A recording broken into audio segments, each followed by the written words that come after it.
guys, and welcome back to Let's Play Cave Story. On the last episode we got our weapon, the Polar Star, got used to the controls, and headed down to the Mimiga village, which will serve as kind of our home world for the rest of the game.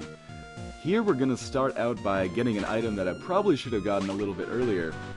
This is the map system, so depending on your controls you can press Q or whatever you have your gamepad control map to, I guess, but the back button on the Xbox 360 controller for me. And you get a map here of your area, the room that you are currently in.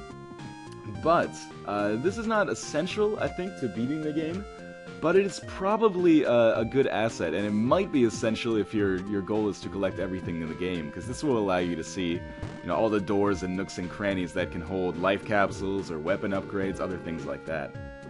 So here we're going to go talk to King. Really not sure what's going on with King's relationship with Toroko, but maybe that'll be expounded on later in the game. We'll take a quick examination of the fire, and we see that there is something lying beyond the flames. I wonder if that's going to come back later in this Let's Play. What we're doing right now is setting the story in motion, really. King has mentioned that he needs to get the key to Arthur's house for whatever reason.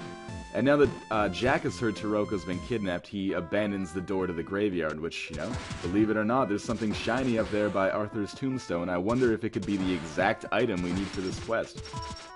Hope that with my snarky tone, you don't mistake that as malice for the game, because I actually love the game. I'm just poking fun at the tropes that it brings up from other classic games, kind of unavoidably, but in any case. So unfortunately our power is not strong enough to kill that, gravekeeper down there, or whatever he might be, but we can still get rid of those mushrooms and then head over to Arthur's tombstone. And apparently he is a hero to the Mimigas, which, makes sense considering every other dead Mimiga only has a small wooden cross in their memory, but Arthur has this huge tombstone erected in his memory. But, whatever. I guess you can't blame a dead man for tacky displays of memoriam that his family puts up to him. That's just unfair. So yeah, we just walk past the grave robber and then head out. And now that we have the key to Arthur's house, we'll talk to King first. And just see what's going on with him. How's King doing? Again, I'm not sure if Toroko's relationship with King is romantic, or he's a mentor like Sean Connery in Finding Forrester and it's strictly platonic. Who knows? But in any case, we will take Arthur's key and head down to Arthur's house, which will actually serve as our portal to the levels for pretty much the entire rest of the game. So once we get inside here, you can see that we have a save point, so I will practice safe saving, as always. And there's also a place to refill your health, and also your health and missiles by the time you get the missile upgrade on the next level. So, we are going to examine this teleporter, and it asks us if we'd like to go to the egg corridor. Since there's nowhere else we can really go right now, we might as well take a trip to the egg zone. And yes, we will teleport to that. And the egg corridor is really the first level in the game where pretty much everything we see on screen is hostile and wants to kill us, as opposed to a cute little bunny rabbit NPC. Here we can see the rhinos and the yellow Sonic the Hedgehog ripoff at the bottom there. But anyway, before we progress any further, we should probably get that life capsule. So let's talk to this guy.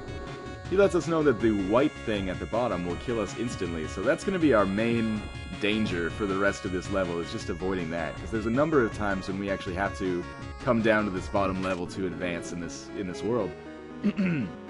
So this is a life capsule that will advance our health by 3, which is a pretty significant upgrade at this point in the game. Later in the game they're not huge deals, but right now, when you only have 9 health, getting an extra 3 is pretty important, especially with a lot of enemies on the upcoming screen, and actually the hardest boss fight we've had to date. And my number one priority right now is upgrading my Polar Star to level 3 and then to max, when I can actually take care of these enemies a lot more easily. Once you get one weapon at level 3, it's a lot easier to get all your other weapons at level 3, even though we don't have any extras yet. Because once that happens, you can just use your Polar Star or your level 3 weapon, kill the enemy, and then pick up the experience with your other item equips in order to kind of artificially advance it. Which is actually a valuable tactic as you get more and more weapons that come later in the game, so you need to advance them quickly. I would be remiss if I did not point out that the Egg Corridor theme is fucking fantastic.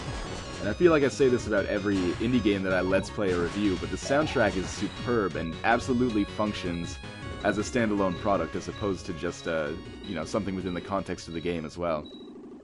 So here we have a Mimiga, name unknown to us, and an enraged Mimiga. And it looks like they're going to throw down a little bit, but we find out soon, as this Mimiga mentions her brother, that this is Sue, and she is actually incredibly meek. So this is the person we've been trying to rescue the entire time. And I like as our brave hero just stands in utter silence as the person he's looking for gets taken away, rather than put up any sort of a fight.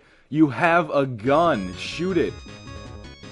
And as we come into this screen, you can see another save point and another life capsule, but unfortunately we can't reach that life capsule yet, so we have to kind of go through Cthulhu's abode in order to get there. We'll talk to another one of these prophetess fellows who always speaks in cryptic code. Where are the others? Oh, my memory's gone. A silent protagonist that also has amnesia. That's a new one. And again, yeah, do not mistake that as malice for the game. It's just a funny trope. So if you want to get that life capsule, the secret that I would probably convey to you is don't suck at the jumping as much as I do. All you have to do is land on the platform as opposed to the empty space in between the platforms. I mean, who would have thought, right? That's totally counterintuitive. This is a better life capsule, I suppose, because it raises our health by 4 as opposed to 3, which, you know, is a significant upgrade. Although, of course, the further we get, the more damage enemies do to us. We'll go in here and save, because it's always a pain in the ass to lose your progress. Especially when you've done such a hard jumping puzzle as that one, right? I'd hate to have to do that one over again. And now what we are looking for is an egg that we can actually get inside. So you can see egg 8 and 9 are totally blocked off, so there's no way that we can get inside of them. But as soon as we find one that we can get inside, we can pick up an item that will advance the story a little bit. And again, the fact that there's so many enemies here is kind of useless to me right now, but if I had more weapons, or if I had taken damage and lost experience on my Polar Star, this would be a good opportunity for me to regain that experience. But we will have new weapons soon enough that we will have an opportunity to level up. The faster you can level up your weapons, the better, obviously. But, you know, if you can get a level 3 weapon right off the bat, then you're in good standing. So you can see we can get inside of Egg 6, and inside of here there's a treasure chest. And inside of this treasure chest there's an identification card. Seemingly useless to us right now, but I'm doing this fetch quest in kind of the reverse order. Normally you'd find out that you need the ID card first, and then backtrack to this. But, you know, why waste that time if we don't have to? Let's just pick it up along the way. And, you know, I'm going to be doing that a couple times throughout this, kind of playing the game the way it wouldn't necessarily go for a first-time player, but in a way that would actually make it easier for that first-time player, or at least faster. Because one of the few complaints I have about this game is that I hate fetch quests where you have to backtrack, and there's a couple of those. So now we've entered into this room, we'll save, make sure our progress is up to date, and then examine this terminal, and we find out that there's a shield up, so we can't get to egg number 00. So we'll turn on all of these terminals, and you can see that some of them glow red. When they glow red, those are eggs that we can actually get inside, and they have something for us inside of them. So we've already gone into egg 6, we also find that egg 01 has an error, so we'll need to check that one out. But first, let's go to this treasure chest up here and get our next weapon. This is the missile launcher, so you can see the game really wears its Metroid influence on its sleeve, to say the least. It's the most powerful weapon that we have so far, obviously, of the two, but it also has limited ammunition. I guess it's not fair to call it a Metroid ripoff, because lots of games do that. But in any case, this is where we will stop this one, and thank you guys for watching. I'll see you in the next part.